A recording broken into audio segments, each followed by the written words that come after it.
अब यहाँ पे शाह, अब एक इंसान है, उसका नाम नहीं बताते, तारीख में ऐसा जिक्र नहीं होता, लेकिन शाह की एक जुड़वा बहन भी थी। अच्छा। वो रहती थी इटली में, प्रिंसेस अशरफ पहलवी। उसको CIA के स्टेशन जो इंचार्ज था इटली में, उसने जाकर मुलाकात की। उसने कहा अपने ना भाई को जाकर समझाओ कि अब अमेरिका भी साथ है मुसद्दिक के ख़िलाफ़, तो मुसद्दिक को जाना ही पड़ेगा। अब UK भी खिलाफ है, US भी खिलाफ है। US भी खिलाफ है, और फ़ौज का एक सेक्शन भी, फ़ौज का एक ग्रुप भी।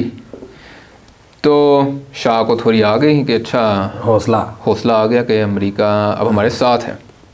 इन्होंने भाई जाके की, कूड अटैक किया, और जो पुलिस थी वो लॉयल थी मुसद्दिक को। तो जब फ़ौज बंदूकें लेकर मुसद्दिक को अरेस्ट करने गई उसके घर, तो जो उधर गार्ड्स खड़े थे उन्होंने बंदूकें तानी फ़ौज के ऊपर। तो जो कूड अटैक था वो इनिशियली फेल हो रहा था, लेकिन उसका जो प्लान बी जो रखा हुआ था CIA ने, उन्होंने क्या किया हुआ था भाई जी कि ईरान में जो है ना पहलवानी का बड़ा शौकीन रखते हैं ईरानी, बिल्कुल। तो पहलवानों को ख़रीदा हुआ था। उन्होंने कहा शाह मुसद्दिक के हक़ में जो भी निकलेगा ना तोड़ के रख दो उसको। पहलवान खरीदे हुए थे। बड़ा ऑर्गेनाइज, ये बहुत ऑर्गेनाइज था। मतलब मीडिया से लेकर फौज, पॉलिटिशियंस, आपकी सिविल सोसाइटी के लोग, पहलवान स्पोर्ट्स के अंदर भी घुसे हुए थे। और वो यही बात बताते हैं कि पहली दफ़ा सुनी है स्टोरी यार। सर ये हमें कहते हैं ना कि इसकी कोई सिमिलैरिटी नज़र नहीं आती हमें।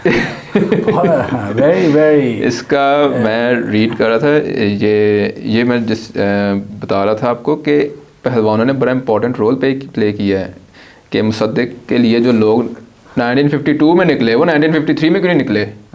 वो निकले थे अब आपको मैं बताता हूँ ना कि आप फ़र्ज़ करें हम जिस इलाके में रह रहे हैं, ठीक है, यहाँ का एक पहलवान है, ठीक है, उसने जाकर उसको पैसे दे दिए किसी बाहर वाले ने कि जनाब हमने एक बंदा उठाना है, इस इलाके के लोगों को बता दो जरा निकले तोड़ देना है, उड़ा के रख देंगे। उन्होंने यही किया है। उन्होंने पहले से लोगों को कह दिया होता तुम लोगों ने निकलना नहीं है बाहर। कोई निकला तो फिर बस देख लो, घर तोड़ देंगे, बंदा भी तोड़ देंगे, घर भी तोड़ देंगे, सब कुछ तोड़ देंगे। हाँ। और ये हुआ। आप यकीन करें कि आज तक रिपोर्टेड ही नहीं है कि 1953 के कूड अटैक में कितने ईरानियों की जानें गई हैं। रिपोर्टेड ही नहीं है। वो कहते हैं जी ब्लडलेस कू हुआ है।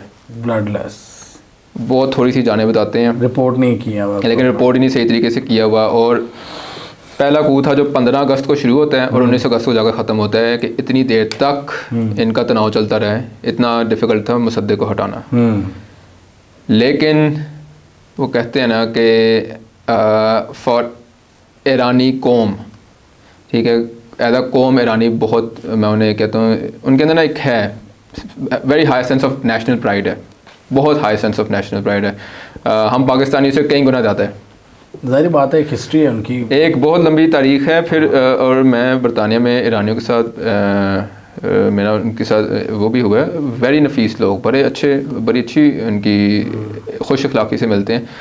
लेकिन एक चीज़ मैंने हमेशा नोट की है आपस में, हालांकि ब्रिटिश बॉन्ड भी होंगे ना, ब्रिटिश बॉन्ड ईरानी भी होंगे, वो आपस में एक दूसरे से हमेशा ईरानी में बात करते हैं, हमेशा एक दूसरे से ईरानी में बात करते हैं। और ये चीज़ मुझे उनकी बड़ी पसंद आई थी कि ब्रिटिश बॉन्ड है लेकिन अपनी ज़ुबान पर उन्हें इतनी गिरफ्त है कि उनको मुश्किल नहीं हो रही, कि अटक नहीं रहे, बिल्कुल भी रवानी के साथ फ़ारसी बोल रहे हैं। 1953 का जो ज़ख़म था ना, ये काफ़ी गहरा लगा ईरानी कौम को, कि प्रोपेगेंडा, हॉर्स ट्रेडिंग, डराना धमकाना, मारपीट, जेलें सब कुछ किया, कत्लेआम। और जो अमेरिका के मंजूर नज़र थे उनको मुसल्लत किया गया ईरानी कौम के ऊपर।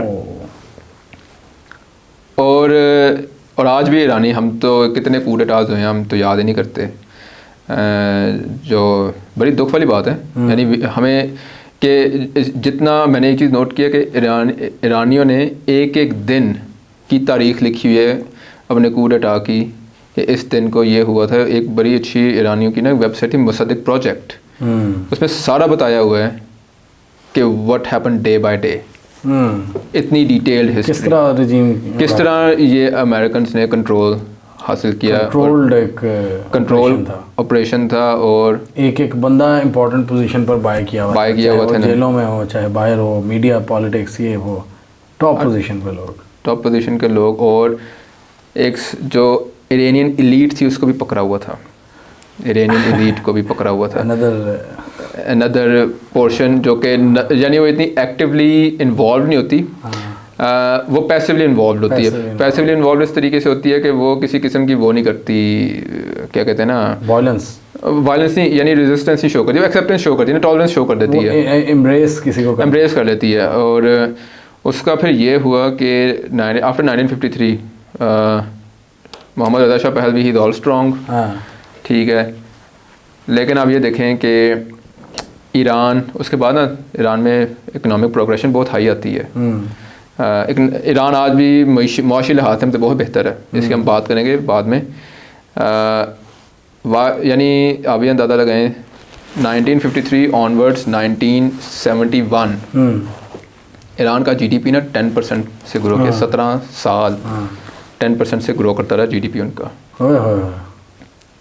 इतनी ज़्यादा ईरान में दौलत आई, बड़ी एक पावरफुल आर्मी क्रिएट की शाह ने, फिर एक वो भी क्रिएट की सवाक, ये बंदे उठाने वाली, बंदे गायब करने वाली ऑर्गेनाइजेशन, सीआईए ने ट्रेन की हुई थी, सीआईए से ट्रेन करवाई थी, इंटेरोगेशन टेक्निक सीखी थी, टॉर्चर की टेक्निक सीखी उन्होंने। जिस किस्म की भी कोई भी, क्योंकि चले आपने लोगों को 1953 में दबा तो दिया ना, लेकिन वो कम्युनिस्ट अभी भी मौजूद है। फिर आपको फर्दर फ्यूचर चैलेंजेस, अब फ्यूचर चैलेंज कहाँ से आया शाह के दौर में, वो थी रिलीजियस इस्टेब्लिशमेंट।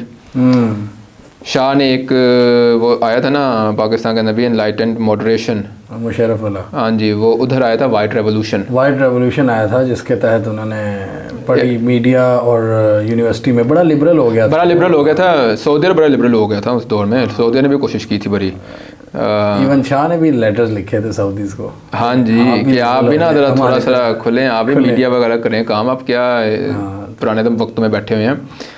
और ये वजह करने की ये थी कि रिलीजियस इस्टेब्लिशमेंट के इन्फ्लुएंस को ना, चाहे वो शिया हो चाहे ये सुन्नी हो, उसको कम करना है, उसको डाइल्यूट करना है, उसको डाइल्यूट करना है। कि अगर सऊदीया, अगर ईरान कर रहा है ना ये मीडिया को खोल रहा है, औरतों को नौकरियां मिल रही हैं, लोग एजुकेट हो रहे हैं वेस्टर्न एजुकेशन में, लोग जो हैं वो, यानी जो एक आपने यूरोपियन थॉट जो है ना उसको आपने इंसर्ट करने की कोशिश कर दी एक एशियन कंट्री के अंदर, मिडिल ईस्टर्न कंट्री के अंदर, एशियन कंट्री है, एशिया का हिस्सा है। यानी मैं इस तरह से देखता हूँ कि यार कोई भी यूरोपियन थॉट जो है ना, जब भी आप यूरोपियन थॉट को या यूरोपियन सोशल ऑर्डर को विदाउट उसको इंसर्ट करने की कोशिश करेंगे ना डायरेक्टली, दैट विल बैकफायर।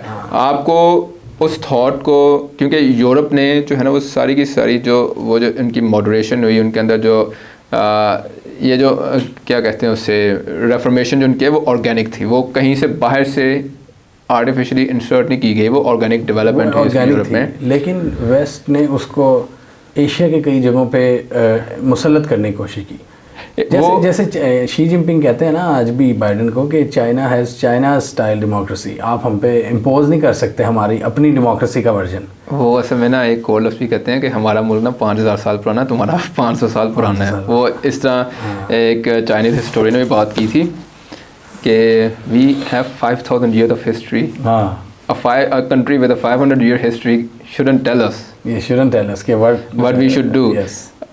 और इस चीज़ को कहते हैं ऑर्गेनिक लेकर आना, यानी आप नहीं कर सकते। अगर हम यूरोप की हिस्ट्री पढ़ें, आज हम जो भी यूरोप देखते हैं, it's the result of a lot of bloodshed। World War II, World War I, उससे पहले ये आपकी Franco Prussian war, Crimean war, 30 year war, यार लंबी दहाइयों पे मुहित हैं जंगें। और लिटरली हमने अभी उस तरह की जंगें नहीं देखी एशिया में, हमने एशिया ने नहीं देखी, सिर्फ एक चाइना में एक हुई थी सिविल, लेकिन चाइना में जब ये माओ त्से-तुंग और तो वो देखें, वो भी फिर तरक्की हुई उसके बाद, तरक्की हुई उसके बाद। लेकिन हमने साउथ एशियंस ने नहीं वो उस तरह हमने साउथ एशियंस ने बेसिकली क्या किया, वो थॉट पकड़ा है, उसको इंसर्ट करने की कोशिश की, इंसर्ट करने की कोशिश की, उसको टीच करने की कोशिश की है। आप उसको टीच नहीं कर सकते, आपने उसकी एक ऑर्गेनिक डेवलपमेंट करानी होती है। अब यानी जो इस वक्त जिस तरह की चलें फ़र्ज़ करें हम बात करते हैं जिस तरह का यूरोपियन पॉलिटिकल ऑर्डर है, उसको आप उठा के पाकिस्तान में इंसर्ट करेंगे, उसका रिजल्ट सिमिलर नहीं आएगा।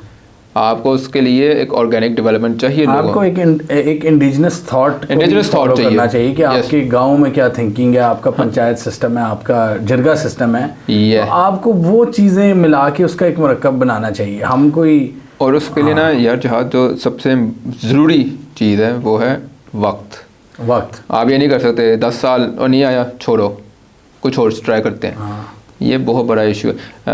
इसके अंदर मैंने वही चीज़ चाइना के अंदर जब मैं पढ़ रहा था इनकी, तो 1978 में इन्होंने अपने आप को ओपन किया ना, तो 1989 में स्टूडेंट्स का प्रोटेस्ट हो गया। तो उनके फिर जो CCP का जो लीडर था जिसने आकर स्टूडेंट्स को ठंडा किया, उसने बोला देखो हम कोशिश कर रहे हैं, थोड़ा सब्र करो, अभी सिर्फ 10-11 साल हुए हैं, अभी हमने ओपन किया, फैक्ट्रीज लगी हैं, वक्त आएगा हमारा भी आएगा, तो इसको डिरेल मत करो। ठीक है, हमारा पाकिस्तान में क्या इशू रहता है, हम लोग कहते हैं नहीं चल रहा, रैप अप करो, नया काम शुरू करो। ईरान के अंदर भी यही हुआ, और एक इरानियन जर्नलिस्ट थी, उसने अपनी किताब लिखी हुई थी, और उसने यही बात बताई कि ईरान के अंदर व्हाट वाज हैपनिंग इज़ कि आपकी GDP तो ग्रोथ हो रही है 10% पे, लेकिन वेल्थ इनइक्वालिटी एक्सट्रीम लेवल पे पहुंच गई। अच्छा, वो सिमिलर सिचुएशन उस वक्त आई थिंक पाकिस्तान में भी थी।